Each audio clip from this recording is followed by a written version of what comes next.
राकेश टिकैत का राम मंदिर विरोध एक बार सामने आया है।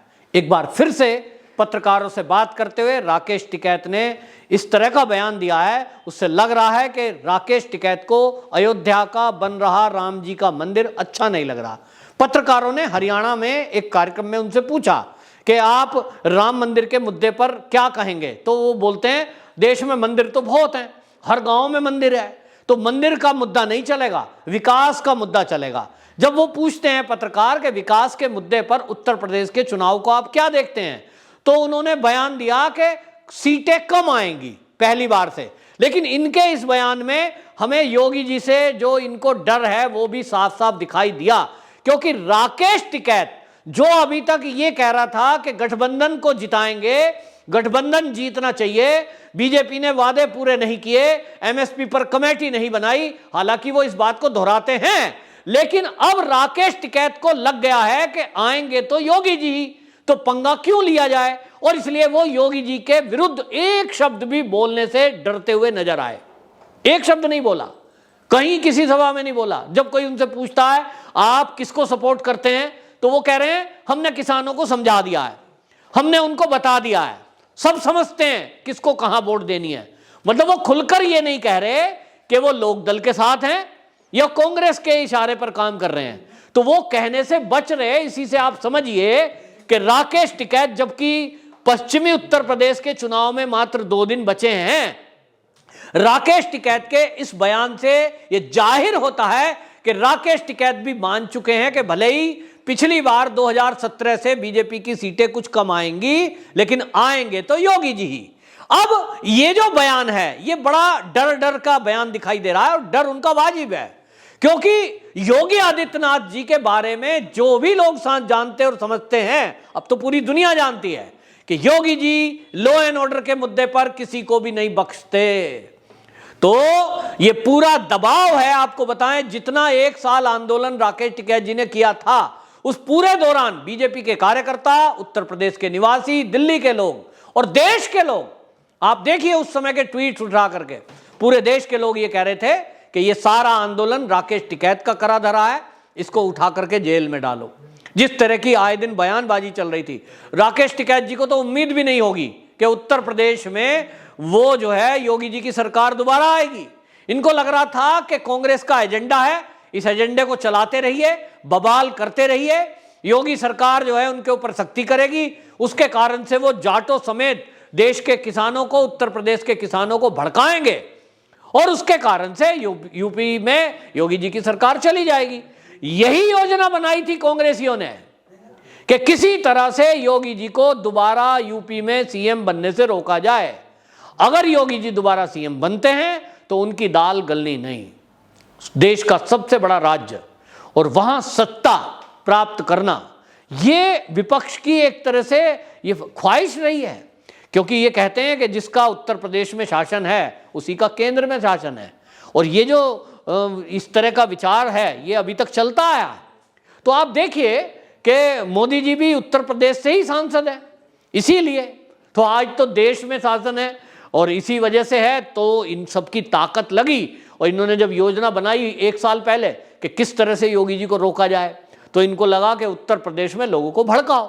तो पहले इन्होंने कोरोना काल में योगी जी ने जितने काम किए, लोगों को घरों में राशन दिया, लोगों को घरों में बैठे हुए दवाई दी, कोरोना का जो इंतज़ाम किया, जितने भी कोविड सेंटर बनाए, किस तरह से ऑक्सीजन की पूर्ति हुई, थोड़ा समय यदि छोड़ दें बाकी समय में। और इसी वजह से आपके देखिए कि विश्व संगठन जो हैं, स्वास्थ्य के विश्व संगठन, उन्होंने योगी जी को नंबर 1 कहा कि कोरोना में जितने भी राज्य हैं भारत के, उनमें सबसे ज्यादा बेहतरीन काम यदि किसी ने किया तो वो योगी जी ने किया। और उसका कारण है कि योगी जी खुद जमीन पर उतरकर लोगों को देख रहे थे। लेकिन उसके बावजूद भी कांग्रेस ने बदनाम करने के लिए अपना बिकाऊ मीडिया का इस्तेमाल किया, और अपना नैरेटिव सेट करने वाले, ट्रेंड चलाने वाले वो जो इकोसिस्टम है, उसके जरिए योगी जी को बदनाम करने की कोशिश की। पुरानी पुरानी फोटो शमशान घाट की लाशों की दिखा दिखाकर योगी जी को बदनाम करने की कोशिश की कि देखो जी कोरोना काल में इतने लोग मर गए। और ये इकोसिस्टम अभी भी बंद नहीं है। योगी जी के विरुद्ध एक गाना समाजवादियों ने बनवाया जो आपने भी सुना होगा, काबा। वो काबा गाना एक उदाहरण है कि लाशों का जिक्र अभी भी कर रहे हैं। जिसको देख लीजिए, ये सारा विपक्ष, कांग्रेस हो, समाजवादी हो, वो डेड बॉडियों की बात कर रहा है, जबकि वो डेड बॉडी पुरानी परंपरा है कि जो भी बौद्ध धर्म के मानने वाले हैं वो अपने मृतकों को, डेड बॉडी को नदी के किनारे रेत में दफन करते हैं, उसके ऊपर एक चादर ढक देते हैं। अब ये परंपरा है। कब की ये परंपरा को चलते हुए कोरोना से जोड़ दिया। और भाई कोरोना में अगर उत्तर प्रदेश में मौत हुई है तो क्या दिल्ली में नहीं हुई? दिल्ली तो देश की राजधानी है जहां सारा अरेंजमेंट है, थोड़ी सी जगह में सारा अरेंजमेंट। और केजरीवाल जी तो आपके पसंद के नेता हैं, तो फिर उनके शासन में क्या हुआ? लाइनें लगी थी, लाइनें शमशान के बाहर, नंबर आता था 3-3 दिन में डेड बॉडी जलाने का। कोई जिक्र नहीं कर रहा था क्योंकि साजिश चल रही थी योगी जी के विरुद्ध। इनको लगा कोरोना में लोगों को भड़काएंगे, लाशों का ढेर पुराना दिखाकर योगी जी को बदनाम करेंगे। एक तरफ इन्होंने सोचा देश की जनता को भड़काएंगे, दूसरी तरफ इन्होंने देखा कि किसानों को भड़काएंगे, और किसानों के लिए टीम बी, दूसरी टीम जो लगाई वो राकेश टिकैत जी को लगाया कि आपका काम है केवल किसानों को भड़काना। पश्चिमी उत्तर प्रदेश जहां से चुनाव की शुरुआत होती है, जो गढ़ माना जाता है, जाट बेल्ट मानी जाती है, यहां भड़काने का काम दिया गया कि यहां से आपका काम है कि जाटों को भड़काओ, जातियों में बांटो। और उनको भड़काने के लिए जब राकेश टिकैत फेल हो गए तो जयंत चौधरी को ले आए। अब जयंत चौधरी हैं, भोले भाले से हैं, अखिलेश के साथ लग गए, वो ये भूल गए कि अखिलेश यादव के साथ जो भी लगा वो बर्बाद हो गया।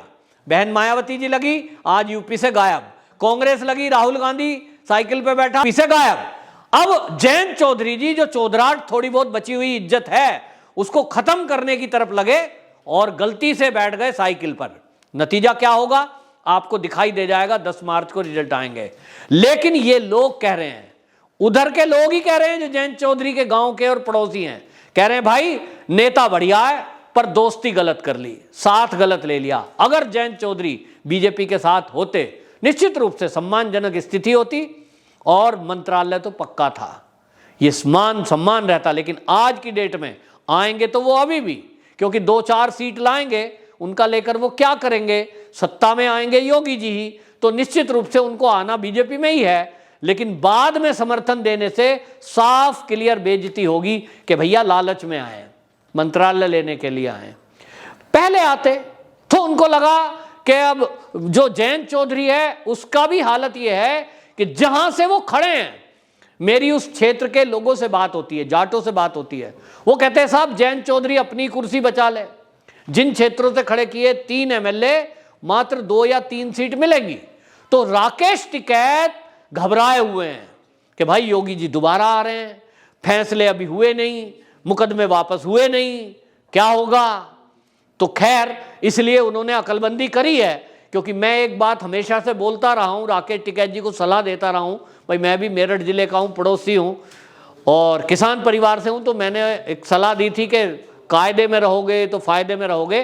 तो राकेश टिकैत जी ने इस बात को शायद सुना है, समझा है, और इसलिए राकेश टिकैत जी ने कोई बयान पिछले दिनों जब से चुनावी बयार चली है, उन्होंने 2 बातें करी। एक तो किसी भी दल के पक्ष में उन्होंने कैंपेनिंग नहीं करी, जो कि पहले उनकी योजना थी। वो तो कांग्रेस के स्टार कैंपेनर थे, बनाने थे कांग्रेस को, लेकिन अब कांग्रेस मजबूरी है राकेश टिकैत जी की, क्योंकि जिस तरह से संयुक्त किसान मोर्चे का इन्होंने नियम बनाया है कि जो भी राजनीति में जाएगा वो संयुक्त मोर्चे का सदस्य नहीं रहेगा। अब संयुक्त किसान मोर्चे का यूं तो अस्तित्व खत्म हो गया है, लेकिन हाँ केंद्र सरकार से बार्गेनिंग करना, अपने ऊपर मुकदमे हटवाना, इन सब के लिए अभी संयुक्त किसान मोर्चा कुछ करेगा। तो हालांकि जो हमारे केंद्रीय कृषि मंत्री हैं उन्होंने दे दिया है बयान, और उन्होंने कहा है कि चुनाव आचार संहिता लगी हुई है और इसलिए ये जब चुनाव निपट जाएंगे 5 राज्य के, 10 मार्च के बाद हम किसानों से फिर से बात करेंगे। कमेटी कोई बनानी है, किसानों के लिए जो फैसले करने हैं, मुकदमे वापसी पर जो बात होनी है बाद में होगी। लेकिन इतना जरूर है कि राकेश टिकैत जी ने कम से कम ये ध्यान रखा है, और अब जो बयान आया है ये बयान फिर से अफसोसजनक है कि वो ये कह रहे हैं कि गांव-गांव में मंदिर है। इसका मतलब राकेश टिकैत ये कहना चाह रहे हैं कि अयोध्या का मंदिर जरूरत ही नहीं है। क्या उनको नहीं पता कि ये हिंदुओं की आस्था से जुड़ा हुआ है और ये आस्था राम से जुड़ी हुई है? राम जी का जन्म कहीं हुआ है तो वो अयोध्या में हुआ है, और वो मंदिर बाकी मंदिरों से अलग है। राकेश टिकैत जी, आपके गांव में, आपके जिले में सैकड़ों मंदिर हो सकते हैं, लेकिन क्या वो राम जन्मभूमि के मंदिर की तुलना में हो सकते हैं? कुछ नहीं, निश्चित रूप से। भैया कृष्ण जी का जन्म मथुरा में हुआ, तो वो मथुरा जन्मभूमि का जो मंदिर है वो किसी गांव के, मोहल्ले के, शहर के बने हुए मंदिर की तुलना में कैसे श्रेष्ठ हो सकता है, या उसकी तुलना कैसे की जा सकती है? नहीं की जा सकती। सिसोली की तुलना गांव में और किसी से नहीं की जा सकती, क्योंकि किसान तो हर गांव में, आप कहो तो भैया उसकी अलग से तुलना नहीं है। लेकिन राकेश टिकैत जी का ये जो बयान है कि मंदिर तो बहुत हैं, गांव-गांव में है, मंदिर का मुद्दा नहीं चलेगा, तो विकास का मुद्दा भी अगर चलाओगे तो विकास की तुलना राकेश टिकैत जी के बयान पे अगर की जाए तो जितना विकास देश में 60 साल में हुआ उतना 5 साल में, उत्तर प्रदेश की बात कर रहा हूं, उत्तर प्रदेश में योगी जी के 5 साल में हुआ है। तो इसका मतलब राकेश टिकैत जी के बयान से यह समझा जाए कि वो योगी जी के पक्ष में इनडायरेक्टली अब आ गए हैं खुलकर, और वो किसानों को, जाटों को ये कह रहे हैं कि भैया योगी जी को जिताओ क्योंकि उनकी सीट कुछ कम हो रही है। वंदे मातरम।